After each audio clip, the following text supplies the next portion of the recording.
Hello बच्चों, कैसे हो सर? बेटा, in this video we will discuss the Mendeleev's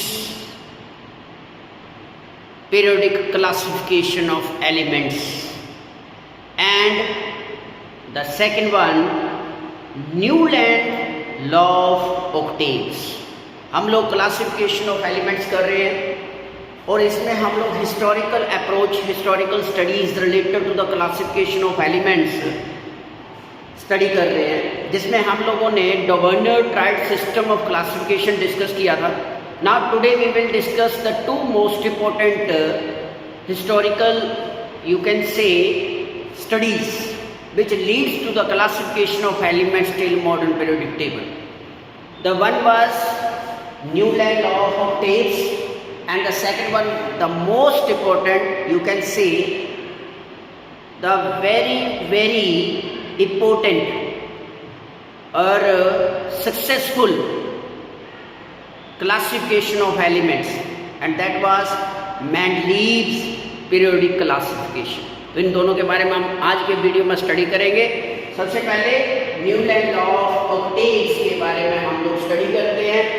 given by John Alexander Newland in 1864 में ये डिस्क्रिप्शन दी गई थी by John Alexander Newland, English chemist थे ये. उन्होंने क्या नोटिस किया कि when elements are arranged in the increasing order of their atomic masses, जब डिफरेंट एलिमेंट्स को उनके increasing order of atomic masses के विद रिस्पेक्ट टू अरेंज किया जाता है, then he observed that every eighth element had properties similar to the first element.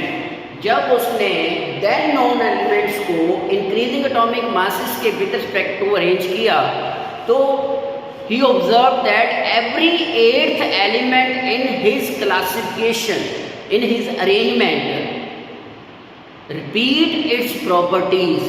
That is the properties associated with the eighth element of his classification is very similar to those of the properties of the first element. He correlated his classification with the musical system, musical notes, that is sa re ga ma pa dha ni sa. He said that just like eighth musical note repeat itself, similarly when we will arrange the different elements in increasing order of their atomic masses, the atomic mass of the eighth element will be responsible for the periodic properties which will be similar to the properties of the first element, similarly other elements. कहने का मतलब ये था कि जब increasing order of atomic masses के with respect two elements को arrange किया गया, तो ये पाया गया कि क्लासिफिकेशन में हर एट्थ एलिमेंट की प्रॉपर्टीज फर्स्ट एलिमेंट की प्रॉपर्टीज के साथ रिजेंबल कर रही थी, और इनके पीछे का जो बेसिक कॉज था according to him that was the atomic mass of the element. So it was due to its similarity with musical note system. Even every octave after 7 different notes, the 8th note is repetition of the first one, just like this as we already discussed. So therefore the arrangement given by the Newland, that was lithium, radium, boron, carbon, nitrogen, oxygen, fluorine, and then that one the sodium, potassium. The lithium, sodium, potassium shows the similar properties. They show the similar properties. Similarly, beryllium, magnesium, calcium, boron, aluminium, carbon, silicon, nitrogen, phosphorus, oxygen, sulfur, fluorine, chlorine.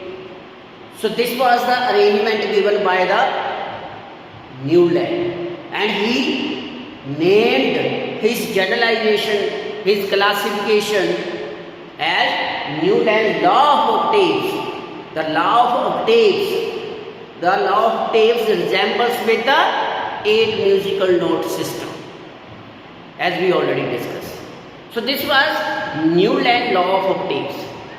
But just like the Werner system, the Werner triad system, this classification also had limitations. What was those limitations?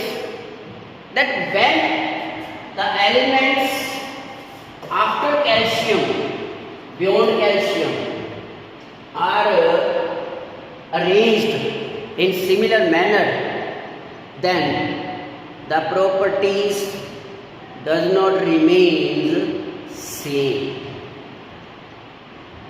Means to say, जब higher elements को, that is elements with higher atomic masses को arrange किया गया, तो उस case में जो properties थी वो वेरी करना स्टार्ट कर गई, डिफरेंट प्रॉपर्टीज रिजेंबल होनी शुरू हो गई. मतलब every 8th element does not show the properties of the first element beyond calcium.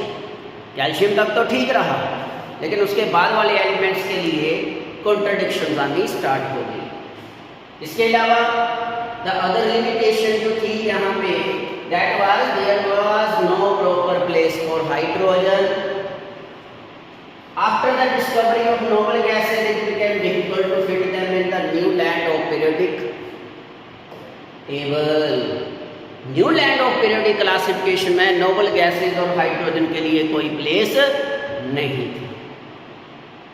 So this was about the new land of octaves. तो दो जो मेजर आप कह सकते हो स्टडीज थी, the Werner triad system and Newland law of octaves, ये contradictory साबित हुई और इनको रूल्ड आउट कर दिया गया स्टडी से. ना इसके बाद the one of the most important as well as most successful classification of elements आई, कौन सा? Mendeleev's periodic law. अब मैंडलीव कौन थे, कब दिया गया? देखिए, दिमित्री मैंडलीव, रशियन केमिस्ट, इन्होंने क्या किया? while trying to classify element discovered that on arranging in the increasing order of atomic masses, एक चीज तीनों में सिमिलर थी, इसमें भी और पिछले दो जो हमने किए वर्नर ट्रायड सिस्टम और new land of law of octaves में, वो क्या थी? All these scientist arrange the different elements in order of increasing atomic masses. This thing was the common in all these three. ठीक है ना? इसके अलावा और भी एक दो थे, सभी में एक ही पैटर्न था, एक ही मतलब आप कह सकते हो फैक्टर को लेकर स्टडी की गई थी, that is atomic mass. So according जब उन्होंने अरेंज किया in increasing order of atomic mass, then elements with similar chemical properties occur periodically. The periodic classification, इनके बारे में मैं आपको बता दूं, this was the first scientist who studied the elements in little bit different way. He was the first to classify the elements in a specific periodic manner. ये पहले scientist थे जिन्होंने, आप ये कह सकते हो कि जिन्होंने पीरियोडिक टेबल वर्ड का यूज किया था, जिन्होंने tabular form of classification of elements provide करवाई थी, वो थे आपके दिमित्री मैंडलीव. काफ़ी लंबे समय तक इनके पीरियोडिक टेबल को स्टडी किया गया था, क्योंकि ये एक सिस्टमैटिक स्टडी थी. और दूसरी बात, chemical behaviour of different elements को स्टडी किया गया था before classification of then non elements. ठीक है?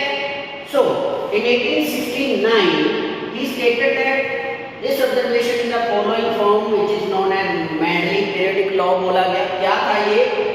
a periodic function is the one which repeats itself after a certain interval. Thus, according to the periodic law, the chemical and physical properties of elements repeat themselves after certain intervals when they are arranged in increasing order of their atomic masses. Theme वही था कि जब increasing order of atomic masses के with respect to different elements को arrange किया जाएगा तो उनकी फिजिकल और केमिकल प्रॉपर्टीज रिपीट होंगी। डिफरेंस क्या था कि मेंडलीव ने अपनी क्लासिफिकेशन में स्पेसिफिक टेबल का यूज किया था for the classification for arranging the different elements according to their similar properties. We shall learn about the arrangement. था क्या? The periodic law given by the Mendeleev क्या था? The chemical and physical properties of elements are periodic function of their atomic masses.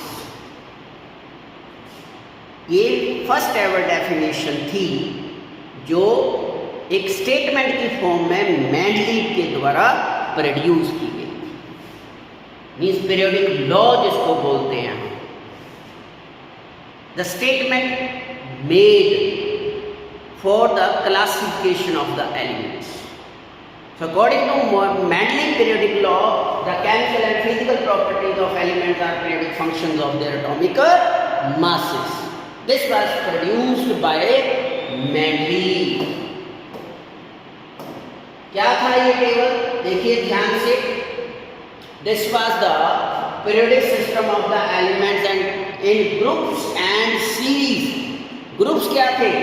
Mendeleev ने बोला different element. Mendeleev ने अपने periodic table में 8 vertical columns रखे जिनमें से आपके पास जो फर्स्ट टू 7 थे, मतलब 0 to 7, इनमें 2-2 सब ग्रुप्स थे हर एक ग्रुप में, हर एक वर्टिकल कॉलम में, और टोटल 7 सीरीज रखी जिनको बोला गया periods. The vertical columns present in his period, present in his table are called groups and horizontal rows, horizontal rows they are called periods. The system of groups and periods was first introduced by Mendeleev in his classification. He arranged then known 63 elements in this periodic table. As it was the first successful experimental based classification of elements, that's why this was considered as the most successful classification of elements till now. अभी तक ये सबसे classification है before modern periodic table से पहले की अगर बात करें, ठीक है ना। तो इस तरह से टोटल 8 वर्टिकल कॉलम्स, इनको ग्रुप्स बोला गया था। 7 ये ग्रुप्स थे आपके वर्टिकल कॉलम्स, और 7 हॉरिजॉन्टल रोज थे जिनको पीरियड्स बोला गया। इनमें आप देख सकते हो यहाँ पे 2-2 सब ग्रुप्स थे, ए बी, ठीक है, ए बी ऐसे करके हर एक ग्रुप का 2 पार्ट में डिवाइड किया गया, एक्सेप्ट 8 ग्रुप को छोड़कर। Is that clear? ये थी आपकी मेंडलीव पीरियोडिक क्लासिफिकेशन। जैसे कि आप देख सकते हैं पूरा सिस्टमैटिक वे से पूरे पीरियोडिक टेबल को डिस्कस किया गया था, डिस्क्राइब किया गया था, फ्रेम आउट किया गया था, और ये स्टडी किए गए थे depending upon the chemical behaviour of element towards oxygen and hydrogen. Oxygen and hydrogen के with respect to particular chemical किस तरह से बिहेव करता है, पहले वो स्टडी किया गया। उसके बाद फिर एलिमेंट्स को अरेंज किया गया उनके chemical as well as physical behaviour के अकॉर्डिंगली। जिन एलिमेंट्स की एक जैसी प्रॉपर्टीज अराइज हो रही थी उनको वर्टिकल कॉलम्स में रखा गया, एक पर्टिकुलर ग्रुप में वही एलिमेंट्स थे जिनकी प्रॉपर्टीज ऑलमोस्ट आपस में क्या कर रही थी, रिजेंबल कर रही थी। बेसिक प्रिंसिपल क्या था, इंक्रीजिंग एटॉमिक मास। पीरियड्स में क्या हो रहा था, प्रॉपर्टीज ग्रेडेशन टेक्स प्लेस हो रही थी। ग्रेडेशन मीन्स इंक्रीज और डिक्रीज इन द फिजिकल और केमिकल प्रॉपर्टीज। क्या थे मेन पॉइंट्स, मेन जंक्शंस क्या थी, एक बार नजर डाल लेते हैं। सबसे पहले क्या था ये, number 1 horizontal rows present in the periodical are called periods, जैसा कि हमने डिस्कस किया ये। तो 1 to 7 नंबर में थे ये। Properties element in a particular period show regular gradation. Vertical columns represent are called groups. So 1 to 7, 1 to 8 थे, 0 to 8 आप कह सकते हो, ठीक है ना, and 0। Group 1 to 7 are sub divided into A and B, दो सब ग्रुप्स में डिवाइड किया गया था इनको। Group 0 and 8 don't have any sub group. 0 भी उसी में आता है, 0 और 8 ग्रुप में सब ग्रुप नहीं था। हालांकि एलिमेंट्स को थोड़ा सा अलग जरूर रिप्रेजेंट किया गया था, कहाँ पे, ग्रुप 0 और group 8। All the elements in a particular group are chemically similar in nature, जैसे मैंने डिस्कस किया है। यहाँ पे क्या था, the property, the behavior of different element with respect to oxygen and hydrogen को स्टडी किया गया था इस पीरियोडिक टेबल के लिए by the Mendeleev, ठीक है ना। So they show regular variation in their physical and chemical activities. So after learning these things, he designed this periodic table known as Mendeleev's periodic table. Merits में क्या discuss करेंगे, क्यों इतना successful माना गया इसको। सबसे पहला बात, first classification successfully included all the element. ये पहली क्लासिफिकेशन थी, जितने एलिमेंट उस समय थे सभी को यहाँ पे रखा गया था इन वेल प्लान्ड मैनर। दूसरी बात, प्रेडिक्शन ऑफ न्यू एलिमेंट्स, ये खास चीज थी। मेंडलीव ने कुछ ऐसे एलिमेंट्स के लिए अपने पीरियोडिक टेबल में स्पेस छोड़ी थी जो उस समय प्रेडिक्ट ही नहीं हुए थे, डिस्कवर ही नहीं हुए थे। उन्होंने सिर्फ एक गेस किया था, आप कह सकते हो, कि जो भी अब एलिमेंट्स आएंगे वो इस पोजीशन पे रखे जाएंगे, उनकी पोजीशंस, उनकी प्रॉपर्टीज इस पर्टिकुलर ग्रुप में लाई करेंगी। For example, he proposed the existence of unknown element एक एल्यूमिनियम, ठीक है ना। और एक एल्यूमिनियम की जगह पे एक एल्यूमिनियम था कि एल्यूमिनियम लाइक प्रॉपर्टीज, है ना। तो एलिमेंट गैलियम को डिस्कवर किया गया था आफ्टर 4 years, 4 साल बाद। मतलब आप ये कह सकते हैं मेंडलीव ने 4 साल पहले ही एक एल्यूमिनियम मींस गैलियम की प्रेडिक्शन पहले कर दी थी कि ये एलिमेंट आएगा आने वाले टाइम में। And properties match very closely with the predicted properties of एक एल्यूमिनियम, जो उसने नाम दिया था एक एल्यूमिनियम। उसकी प्रॉपर्टीज इस गैलियम की जो न्यू डिस्कवर्ड एलिमेंट था उसके साथ बहुत ज़्यादा क्लोजली मैच आउट करते। ये एक आप कह सकते हो कि बूस्टर पॉइंट था मेंडलीव क्लासिफिकेशन के लिए। ऐसे उसने 3 एलिमेंट्स के लिए प्रेडिक्शंस की थी, ठीक है ना। ये भी मेंडलीव क्लासिफिकेशन जिसको हम बोलते हैं।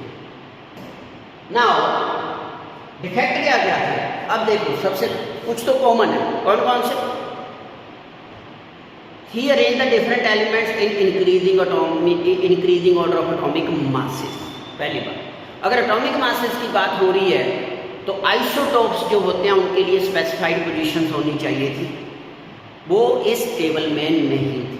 मतलब there are no places for the isotopes of different elements, क्योंकि आइसोटोप्स का भी आपको पता होता है same atomic number but atomic mass क्या रहता है, डिफरेंट रहता है। अब इंक्रीजिंग एटॉमिक मास प्रॉपर्टीज के अकॉर्डिंगली अरेंज किया गया तो एटॉमिक मासेस के लिए आइसोटोप्स के लिए भी वहाँ पे स्पेसिफिक पोजीशन होनी चाहिए थी, जो नहीं थी।